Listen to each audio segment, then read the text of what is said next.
പ്രിയ ദൈവമക്കളെ, ഭയങ്കര സന്തോഷം തരുന്ന വിശ്വാസികൾക്ക്, പ്രാർത്ഥിച്ച വിശ്വാസികൾക്ക് ഭയങ്കര സന്തോഷം തരുന്ന ഒരു അനുഭവമാണിത്. ഇത് കുറച്ച് മണിക്കൂറുകൾക്ക് മുമ്പ് വന്ന ഒരു വീഡിയോയാണ്. നിങ്ങളിത് കാണണം. അമേരിക്കയിൽ നടന്നൊരു സംഭവമാണ്. അതിൻ്റെ ഈ വീഡിയോ ആദ്യം കാണുക. It wasn't your typical day at the beach for families in Jacksonville, Florida. Over 2,500 people taking part in a beach baptism that's become an annual event and a symbol of spiritual renewal spreading across our country. Joining us now is the founder and lead pastor of the Church of 1122, Joby Martin. Pastor, thank you so much for joining us. I mean, the images of this 2,500 strong beach baptism are remarkable. You can't help but smile looking at what's going on at this beach on this day. So tell us what this event was like to witness seeing all of these people getting baptized all at once.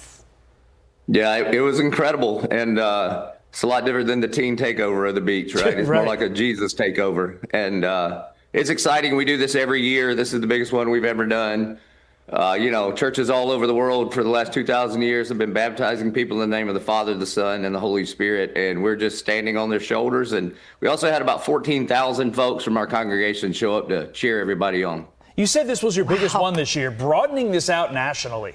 Why are so many more people turning to religion, and in this context, turning to be baptized? That's a big deal, Joby.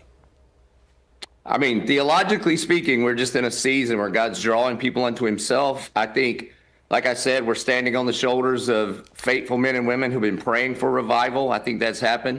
I think sociologically, the enemy overplayed his hand in the early 2020s. And I think folks are seeing if that's what the world has to offer, then they want to go a different way. They want hope, they want love, they want Jesus. And so you see this upcoming generation flocking to come hear about the truth of Jesus. 2,500 people baptized, as you said, 14,000 people who came to watch and cheer them on. When I look at these images, I think, what must God be thinking when he sees this number of people turning their lives over to Christ? How would you answer that question? Yeah, what's really remarkable about our God is he gets just excited over the one person getting baptized as he does the 2,552, because Jesus is the kind of good shepherd that would leave the 99 and just go after the one. And so what we've done at 1122 is we've never tried to be a big church. We've always just tried to make room for just one more person. And I know one of your parishioners, he loves it. He says it's an amazing experience that you're bringing there. I think you know who I'm talking about, our boy Kyle. But beyond that, how has practicing one's faith changed in your church since you started it in 2012? I think that in our culture, sort of the middle ground of casual Christianity is going away. That there's not necessarily the sociological benefit of just attending church, just so people know that you go to church. So I think the people that are showing up are very serious about Jesus and very serious about just taking the next step of what he has called them to do. Why should people get baptized? Because Jesus said we should. In Matthew 28:19, he told us to go and make disciples of all nations, obeying everything he's taught us to, and to be baptized in the name of the Father, the Son, and the Holy Spirit. And it's just an outward demonstration to tell the entire world that Jesus Christ is my Lord and Savior. Beautiful message. Yeah. I mean, let's leave it there. You can't get better than that message, Pastor. What a great way to send us off into our days. And next year... പ്രീശലോട് മക്കളെ, ഇത് ഫ്ലോറിഡയിൽ നടന്ന ഒരു ഉണർവിൻ്റെ ശുശ്രൂഷയാണ്. എല്ലാ വർഷവും അവിടെ നടക്കുന്നതാണ്. പക്ഷേ ഈ വർഷത്തിൽ 2,500 പേരാണ് സ്നാനപ്പെട്ടത്. അനേക യൗവനക്കാർ അവിടേക്ക് ഓടിയെത്തുകയും അവർ സ്നാനപ്പെടുകയും അവർ ദൈവത്തിന് തൻ്റെ ജീവിതം സമർപ്പിക്കുകയും ചെയ്തു. ഈ ഒരു എപ്പിസോഡിലൂടെ അവർ പറയുന്നത് 1122 ചർച്ചിൻ്റെ പേരാണ്. ചർച്ച് ഓഫ് 1122 എന്ന സഭയുടെ സ്ഥാപകനായ മുഖ്യ ശുശ്രൂഷകനുമായ പാസ്റ്റർ ജോബി മാർട്ടിനാണ്. അദ്ദേഹമാണ് ഇതിന് ഇൻ്റർവ്യൂവിൽ സംസാരിക്കുന്നത്. സോ പാസ്റ്ററിനോട് ചോദിക്കുമ്പോൾ പാസ്റ്റർ പറഞ്ഞത് 2,500 പേരാണ് ബീച്ച് സ്നാനത്തിൽ ശുശ്രൂഷ ഏറ്റെടുത്തത്. സ്വർഗം സന്തോഷിക്കുവാനിടയായി. ഒരു പാപി മാനസാന്തരപ്പെടുമ്പോൾ സ്വർഗം സന്തോഷിക്കുന്നെങ്കിൽ 2,500 പേരെയൊക്കെ സ്നാനപ്പെടുത്തുക എന്ന് പറഞ്ഞാൽ അമേസിംഗ് ആണ്. ഹല്ലേലൂയ. ഹല്ലേലൂയ. അദ്ദേഹത്തിൻ്റെ ഹൃദയം സന്തോഷം കൊണ്ട് നിറയുകയായിരുന്നു. അപ്പോൾ അദ്ദേഹത്തോട് ചോദിച്ചു, ഒരേ സമയം ഇത്രയും ആളുകൾ സ്നാനമെടുക്കുമ്പോൾ എന്തായിരുന്നു നിങ്ങളുടെ എങ്ങനെയായിരുന്നു നിങ്ങളുടെ ആ സന്തോഷം ഷെയർ ചെയ്യാമോന്ന്. സോ അദ്ദേഹം പറയുന്നത് അതൊരു അത്ഭുതമായിരുന്നു. കാരണം പാസ്റ്റർ പറയുന്നത് സാധാരണ ഒരാളുകളുടെ കൂട്ടായ്മ ആയിരുന്നില്ല.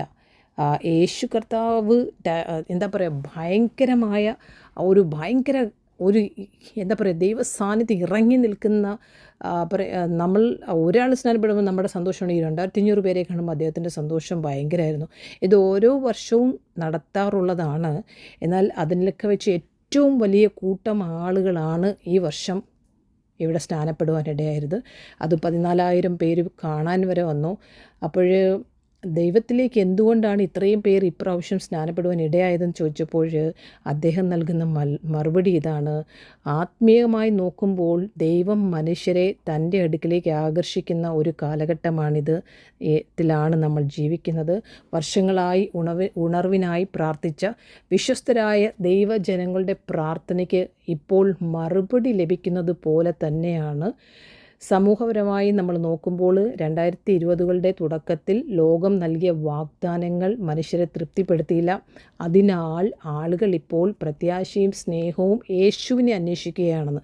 പ്രത്യേകിച്ച് ഈ പുതിയ തലമുറ യേശുവിൻ്റെ സത്യത്തിലേക്ക് ഓടിയെത്തുകയാണെന്ന്. അത് ഭയങ്കര ഒരു അമേസിംഗ് ആണ് കേട്ടോ. നമ്മളുടെയൊക്കെ എന്താ പറയുക, ഇന്ത്യയിൽ നോക്കുമ്പോൾ ഇമ്പോസിബിളാണെന്ന് പറയും. പക്ഷേ ആ രാജ്യത്തിൽ അമേസിങ്. ഈ ദൃശ്യങ്ങൾ കാണുമ്പോൾ ദൈവം എന്ത് ചിന്തിക്കുമെന്ന് നിങ്ങൾ കരുതുന്നുവെന്ന് അദ്ദേഹത്തോട് ചോദിച്ചപ്പോൾ അദ്ദേഹം പറഞ്ഞത്, നമ്മുടെ ദൈവത്തിൻ്റെ അത്ഭുതകരമായ സ്നേഹം എന്തെന്നാൽ 2500 പേരെക്കുറിച്ച് അവൻ സന്തോഷിക്കുന്നത് പോലെ ഒരൊറ്റ വ്യക്തി സ്നാനമെടുത്താലും അതുപോലെ തന്നെയാണ് സ്വർഗം സന്തോഷിക്കുന്നതെന്ന്. ഹല്ലേലൂയ. കാരണം യേശു 99 ആടുകളെ വിട്ട് ഒരു ആടിന് വേണ്ടി പോകുന്ന നല്ല ഇടയനാണ്. ഞങ്ങളുടെ സഭയിൽ ഞങ്ങൾ ഒരിക്കലും വലിയ സഭയാകാൻ ശ്രമിച്ചിട്ടില്ല. ഇവിടെയാണ് കേരളത്തിലെ ദ്രവ്യദാസന്മാരും കള്ളപ്രവാചകന്മാരും അവരുടെ പുറകെ പോകുന്നവരും ഈ പൈസയ്ക്ക് വേണ്ടിയിട്ട് പ്രാർത്ഥനയ്ക്ക് ഓടുന്നവരും കേൾക്കേണ്ടത്. ഞങ്ങൾ വലിയ സഭയുണ്ടാക്കാൻ, ബിൽഡിംഗ് ഉണ്ടാക്കാനല്ല ഞങ്ങൾ ശ്രമിച്ചത്. ഇനിയും ഒരാൾക്കായി സ്ഥലം ഒരുക്കുക എന്നാണ് ഞങ്ങളുടെ ലക്ഷ്യമെന്ന്. ഹല്ലേലൂയ. അങ്ങനെ ഒരു വ്യക്തിക്ക് വേണ്ടി ഓടുവാനും ഞങ്ങൾ തയ്യാറാണ്. ശേഷം ചോദിച്ചു, 2012 സഭ ആരംഭിച്ചതിന് ശേഷം വിശ്വാസ ജീവിതത്തിൽ എന്ത് മാറ്റമാണ് നിങ്ങൾ കാണുന്നതെന്ന്.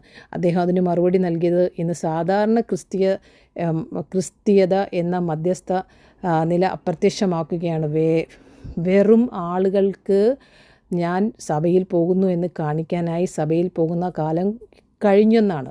ഇപ്പോൾ വരുന്നവർ യേശുവിനെ അന്വേഷിച്ച് റിയലായിട്ടും അവർ വളരെ എന്താ പറയുക, ഹൃദയപൂർവ്വമാണ് കർത്താവിനെ ഹൃദയം കൊണ്ടാണ് അന്വേഷിക്കുന്നത്. അവർ ദൈവത്തെ വിളിക്കുന്ന അടുത്ത പടിയിലേക്ക് നടക്കാൻ തയ്യാറാണ്, ക്രൂശ് ചുമക്കാൻ തയ്യാറാണെന്ന്. സ്തോത്രം. സോ അവസാനമായി ചോദിച്ചു, എന്തുകൊണ്ടാണ് ആളുകൾ സ്നാനം സ്വീകരിക്കേണ്ടതെന്ന്. അദ്ദേഹം പറഞ്ഞു, യേശുവിൻ്റെ കൽപ്പനയാണ്.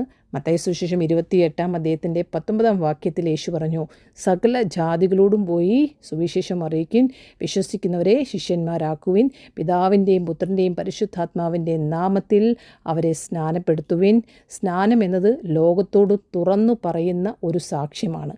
യേശുക്രിസ്തു എൻ്റെ കർത്താവും രക്ഷിതാവുമാണെന്ന്. എത്ര മനോഹരമായൊരു സന്തോഷമാണിത്. ഹല്ലേലൂയ.